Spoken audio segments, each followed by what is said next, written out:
what we're going to be talking about today is one thing that I believe is massively overlooked, regardless of if you're improving performance or trying to address an injury, address a niggle, an ache and discomfort that you may be experiencing during training or outside of training. So this it has I'll say it's been a hot topic as of recent, purely because of the consultations and the conversations I've been having with people and just the importance of it.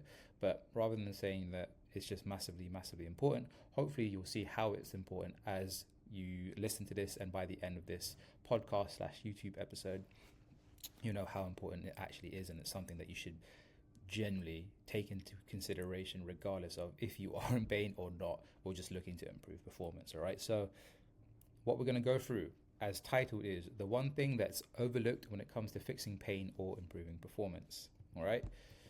So the things that you'll learn today, I believe, is finally understanding, or at least finally knowing what the missing piece is that's massively overlooked. Then we're going to go into why the way strengthening as a fix is often done the wrong way. Obviously, if you've ever had an injury, whether you've seen an actual physio, gone to a professional physio, or if you just use Dr. Google to help with any injuries and niggles that you have, a lot of it is to do with you have to strengthen this area, and because you have a weak muscle, right? The thing that I'm going to go over is why this is fundamentally wrong. Not to say that strengthening has no merit whatsoever, it's just, in my opinion, conveyed in the wrong way. So strengthening is part of improving performance, and by the way, instead, so I don't end up continuously saying improving performance or improving pain, I'm just going to continue on by saying improving performance, because as pain improves, performance also improves as a consequence, right? So moving forward from now, I'm just going to continue on saying improving performance, otherwise it's just a mouthful, all right? So in terms of improving performance, take a shot every time I say that. One of the main things that I find that is given if pain is the issue that's hindering your performance is, here you go, here's a strengthening exercise, do this for however long, 2 weeks, 4 weeks, come back and it should be fine, sort of thing, as if it's like just a tablet or medication that you take, and as long as you do this, then it's all good. But rather than just completely shitting on how it's commonly done, what I'm going to do is actually go over how to strengthen in a more meaningful way, in a way that essentially, ultimately, as the last bullet point says, to help speed up recovery and make long-lasting changes. All right. So that's what you'll hopefully gather by the end of this podcast episode. So let's get into the first area. Actually, before that, let's just paint a picture. Let me just let me know. Obviously, you can just nod along to this, because I don't know if, what your facial expressions or what you're doing is at the moment. Maybe you're commuting, etc. Basically, obviously, if you've ever experienced an injury, you have that annoying part afterwards, right? You're like, oh crap, how bad is this? How long is this going to take? What do I need to do in order to overcome this? You kind of catastrophize, if that's an appropriate word, depending on obviously how nervy you get with particular injuries. I know some people are completely like on one end of the spectrum where they're like, nah, it doesn't matter, and then they end up going to do the thing that they actually got hurt in the first place, thinking that it's completely fine. Fair enough. I respect the the word that pops up into my head is gusto. I don't know why, but I respect I respect the grind. I respect essentially how gritty you are.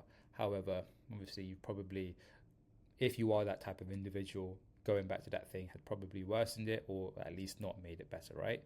Fair enough. On the complete opposite side of the spectrum, there's the individuals that get super nervy, super fearful of re-injuring themselves, which is again completely fair enough. Bearing in mind, this is also more towards the side that I've experienced, because I've had my fair share of injuries. It's horrible. So I understand the fear. It is the appropriate word to use, the fear of re-injuring yourself, because it's not just your training that gets affected, right? It's your ability to just do things on a day-to-day basis, like literally going up the stairs, or even getting out of bed, or going onto the toilet, getting off the toilet. just picking up stuff off the floor, depending on obviously what your injury is. Maybe even reaching out for something if you have like an upper body injury. I know how detrimental and just deterring it can be for you to actually do things. It just affects your life as a whole. Again, not just to do with training, right? And obviously, assuming that you are someone who loves to train, obviously, if you're listening to this, you probably are someone who gives a shit about training.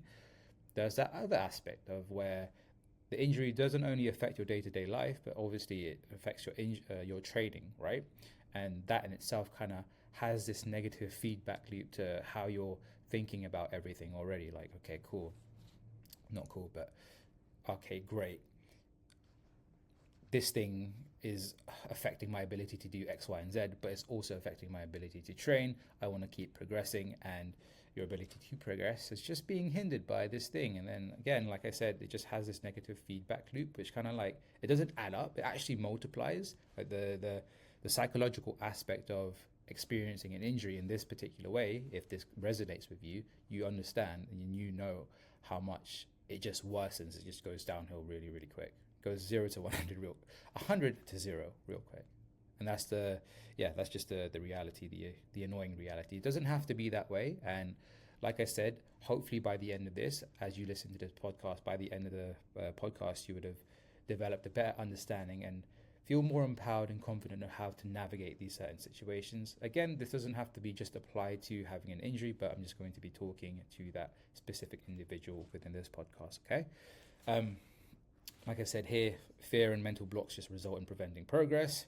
And yeah, injuries as a whole isn't just physical. There's a massive mental aspect as well. Again, amplifying, it amplifies the physical aspect of the injury too, making that sensation, that experience of the injury even worse. Okay, so let's go into why strengthening for rehab is done the wrong way. Obviously, if you're someone who has gone to see a physio, gone to see a rehab professional, they've gone through the assessments and whatnot, right?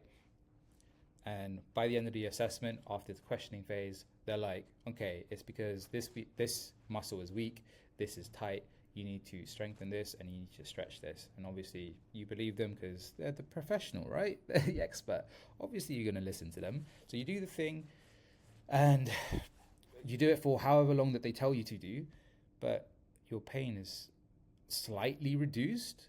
And that's likely because obviously over time, you just go through your body's natural healing process, but you still experience that same thing that's happening. And then you're just left scratching your head like, okay, you go see the physio again or see whoever you saw before, and they say the same thing. You obviously continue that same process. And it's just like you're just going around in circles essentially, right? That's what it feels like anyway. And that's what it sounds like from all the one-to-one clients that I've had this conversation with. Because usually I'm the port of call after that initial conventional route. Because obviously initially you're like, okay, I'm going to go see a physio, I'm going to go through here, and then they'll do the thing that will actually help me, whether it's massage stuff or, exercise prescription, etc., or at least education.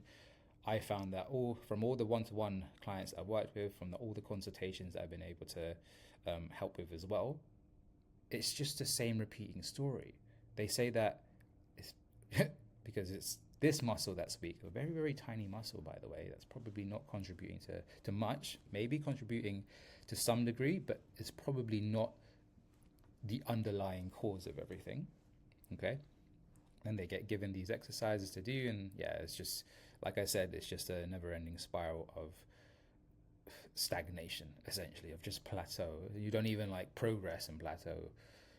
Maybe you do because, like I said, the time aspect allows your body to heal, but then you just reach a plateau real quick and you don't make any meaningful changes whatsoever. But that is, again, why you're listening to this, and that's what we're going to try and help you with this episode, okay?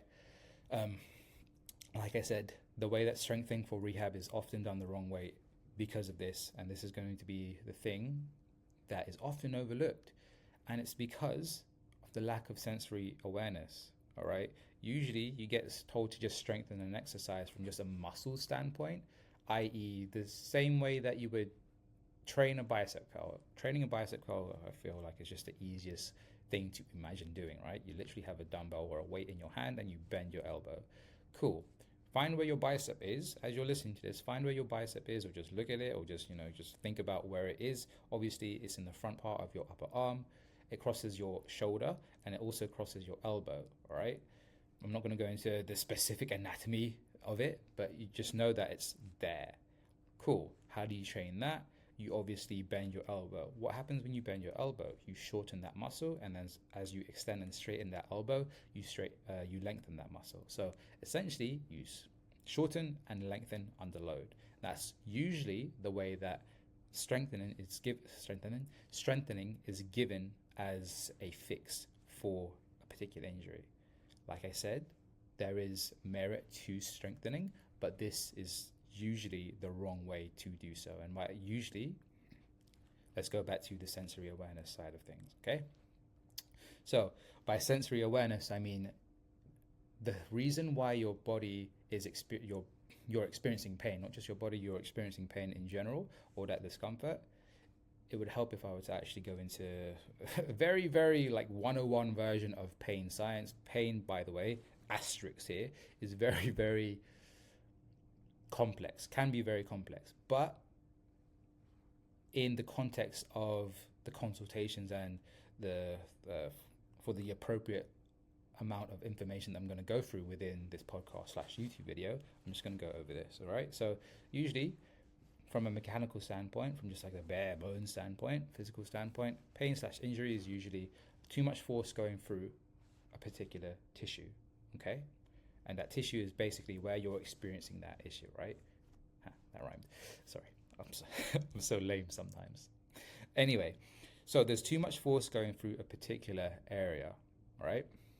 And obviously understanding this equation, we can see that, okay, if there's too much force going through a particular area, what do we need to do? We need to increase the area's capacity to withstand that load, which is essentially strengthening. And that's why I say strengthening is useful, but is usually done in the wrong way. Okay, that's one aspect of it. The other aspect of it is asking, why is there too much force going through this area in the first place? So we don't need to just address one side of the equation. We need to essentially address every part of the equation if it is necessary. And by that, I mean, obviously, if it is just a strengthening issue, like a part of it is just, okay, we need to increase this tissue's ability to withstand the force that's going through it, completely cool. That's fine. However, whenever I go through the assessment phase with a one-to-one client, there's obviously that subjective bit, there's that objective bit that you would have gone through as well with a regular physio. And there's just missing pieces that are often overlooked. And this, in addition to the sensory awareness side of things being often overlooked, one of the other things is what they're doing as a whole within their training program, right? That is usually not asked or gone into detail about. And by that, I mean, they'll likely just ask you, oh, what do you do for physical activity? Do you do any training, et cetera, et cetera? And then you say the thing that you do, whether it's just lifting weights, you lift X amount of times, or you do a particular sport, football, jiu-jitsu, lacrosse, I don't know, anything, right? And then that's it. They just barely scratch the surface, and then they just make assumptions based off of what the thing is that you told them that you do, rather than actually going through the particular things that you do, because that would be massively useful to understand what you're actually repeatedly doing on a very regular basis, because this is essentially, like I said, you love training, and this is probably something that you do very, very regularly. Okay, so one aspect is the sensory awareness side of things, and then another aspect is actually understanding what you do within your training program, because then you can identify, okay, going back to that equation, right? We can identify, okay, this is, if you do these different activities, these different physical tasks within the sport that you're doing, or within the physical activity that you're doing, you can identify and highlight, okay, this is probably why there's a lot of force going through this particular area, all right? And then from there, you can kind of obviously cross-reference and then reverse engineer from there, and then actually provide a more meaningful roadmap towards recovery and improving general performance. Cool?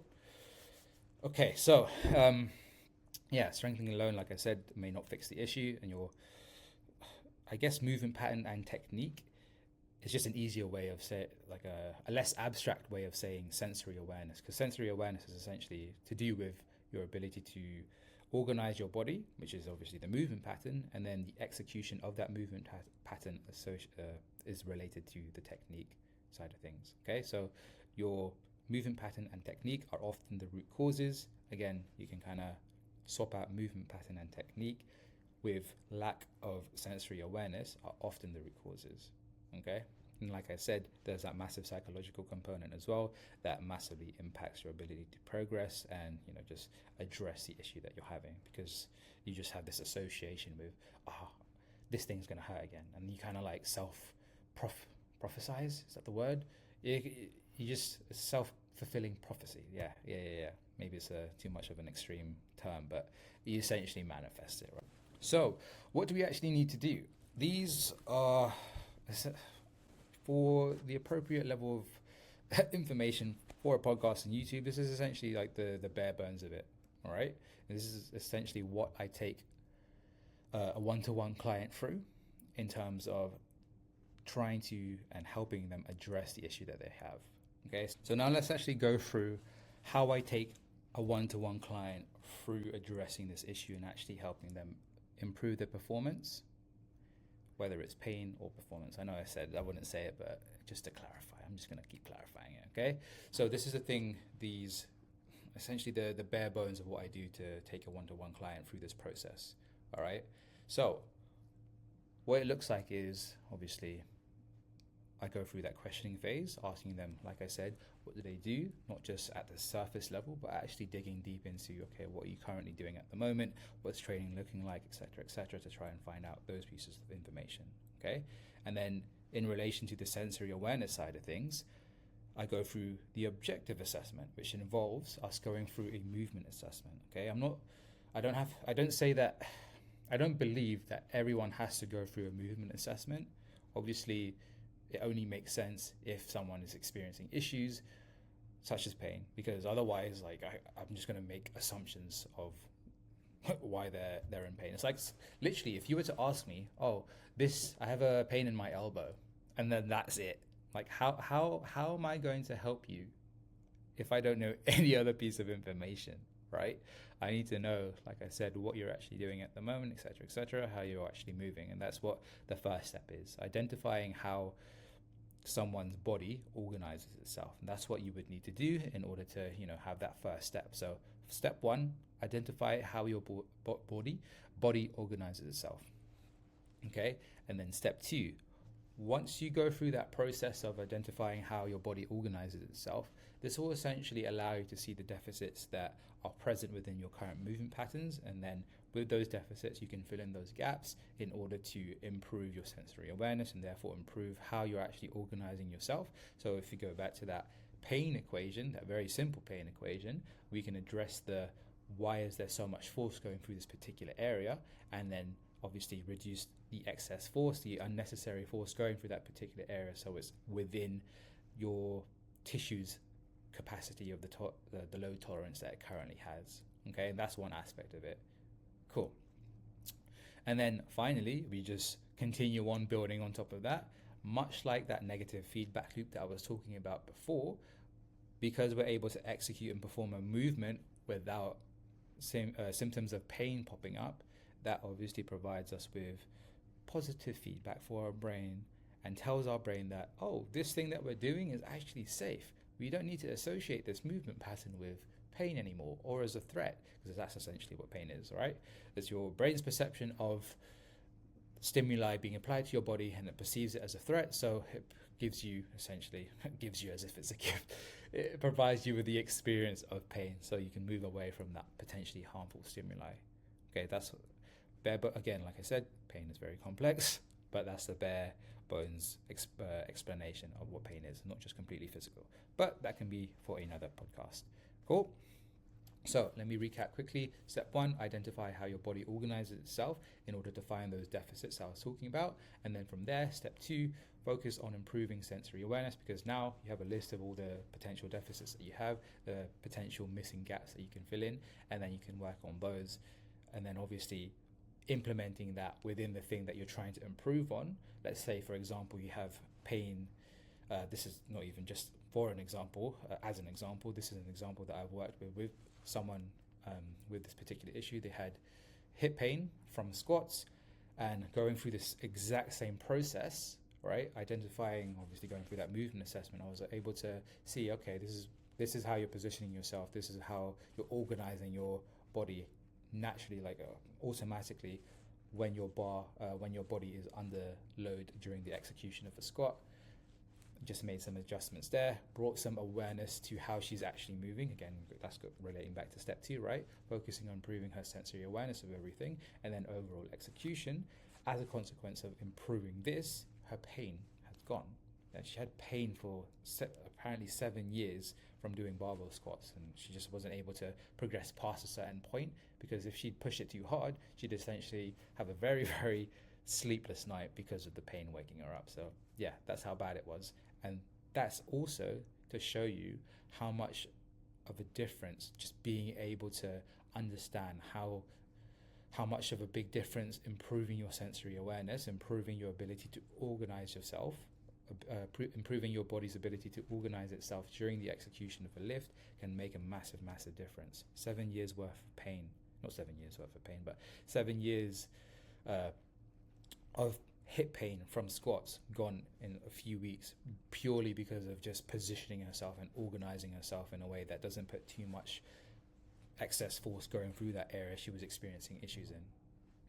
This is what I mean by, like, this area is just, I don't feel like it's ever looked into.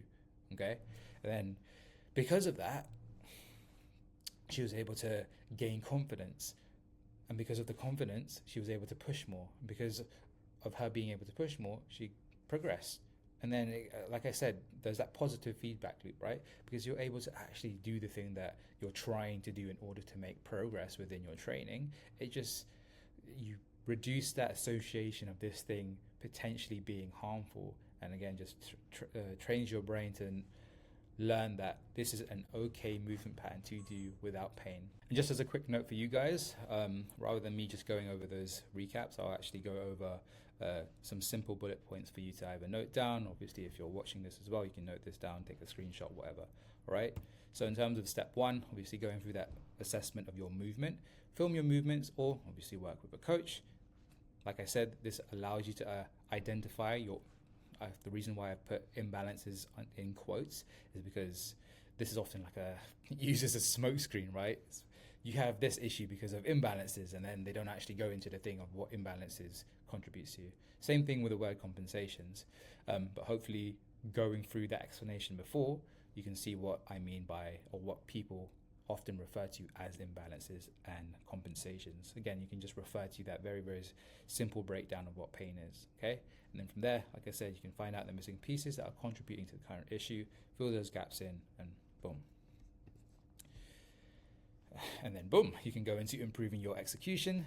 This way, you can load the muscles that you're actually trying to load, and not the areas that you're not necessarily trying to load. Obviously, as a consequence of lifting, you're applying loads to your body anyway, but what we're trying to do with training is trying to, well, in the context of lifting and resistance training, we're trying to load certain areas, certain tissues within our body, and not necessarily other areas. For example, with a squat, obviously there's going to be involvement of your lower back being involved, but it's not a back exercise, right?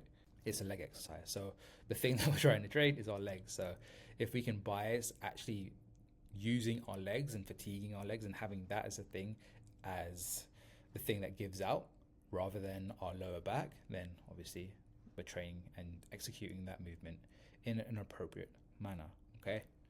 So what it actually looks like in terms of improving execution, doing exercises that are appropriate for the current level that you're at. And what I mean by that is, just as a very clear display of what this may look like, is this is usually what physios give you, very, very low level exercises, because they're not aggravating in comparison to the thing that is obviously aggravating you. So that's what that looks like, and that's often the use of, like I said, low level exercise, whether it's with you literally just using gravity, or even without gravities. Maybe some of the exercises that you're given, or the things that I would take through with someone, is literally just them lying on the floor in order to remove gravity as a resistance on your body, right?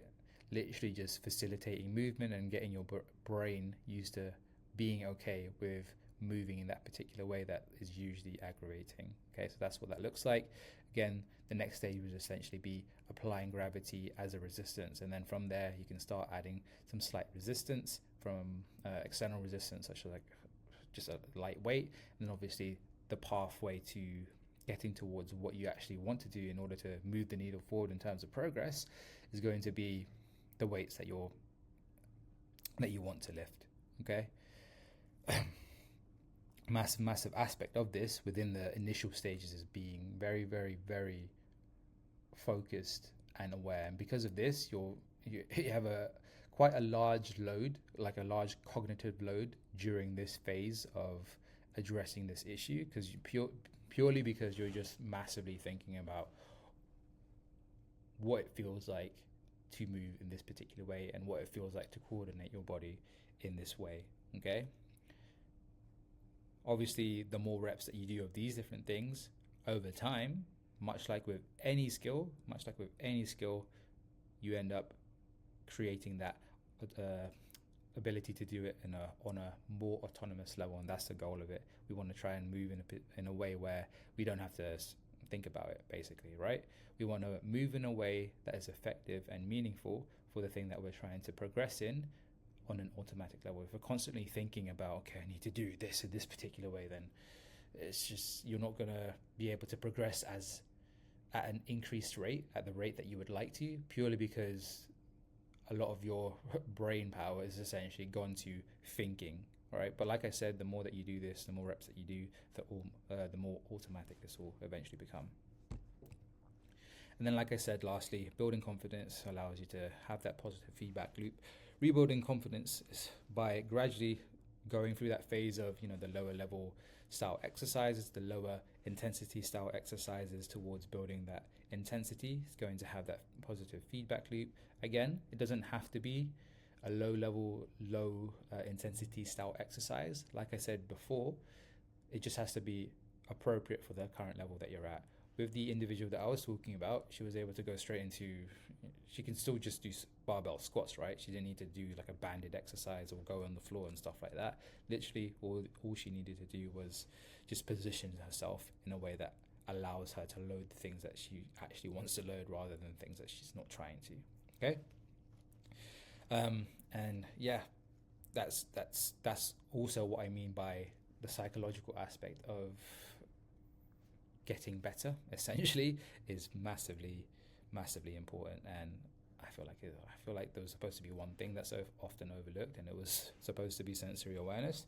But as I went through this podcast, it's essentially, or YouTube video, evidently there's quite a few things that I feel like is just overlooked. But yeah, should be the three things that are overlooked during improving performance and addressing pain, which is one, obviously, which was supposed to be the main topic of this podcast / YouTube episode, which is sensory awareness. Then two, actually looking into what the person does as a whole that may be contributing to what they're experiencing, and then ultimately building confidence is like the final bar. If you have made it all the way to the end of this podcast episode / YouTube video, I have a gift for you. All right. Obviously, like I said, this is one of the main things that is often overlooked, which is the sensory awareness side of things that are discussed in this episode. If you want the exact assessments that I use to help my one-to-one clients improve their performance, as well as address any niggles and pains that they have, in order to identify those missing deficits that I was talking about, so you can find out exactly what you need to work on, I'm giving away movement assessments completely for free at this time. Okay, this is only for a limited period of time throughout the whole of February, and that's what I'm doing throughout the whole of February. So if you want a free movement assessment, like I said, the exact same things that I help my one-to-one clients improve their performance with, as well as help their pain, identify the things that you need to start working on, because that's the thing that I'll be giving you to start working on as well. All you need to do is just go to the description box. Obviously, if you're watching, just scroll down, on YouTube. There's the description box.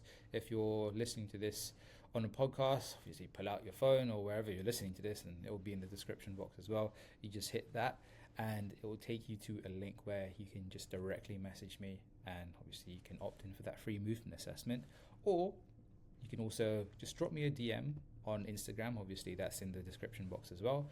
Just DM me the word assessment and I'll fire that over to you. All right, like I said, thanks again for watching. Hopefully these tips were helpful to you in the current situation you're in. If you know anyone that may find this beneficial or is currently going through an injury as well, then fire this over to them. Obviously we're trying to grow this podcast as much as we can, because we just want to level up everyone. Honestly, generally that is our mission at One Coaching. We just want to level up everyone's performance, everyone's training. For everyone that loves to train and loves making progress, this is for them. And if you know anyone that fits that criteria, shoot this over to them. Share it on your Instagram story, give us a tag, leave us a comment, all these different things, because we love it when you engage with us. All right, we love it when you say, oh, this was a cool episode, etc., etc. At the start I was like, oh, this is nice when people would start doing it, so I'm trying to encourage it a lot more.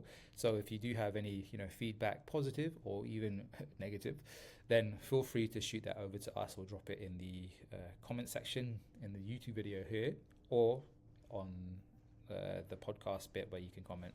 I'm not actually sure where that is on the podcast bit, but yeah, if you enjoyed this, obviously make sure that you share it, give us a like. If you're not subscribed, what are you doing? Already subscribe. If you want to keep leveling up your performance on the go, you just have to make sure that you've subscribed, right? But yeah, thanks again for watching, and I'll catch you in the next one.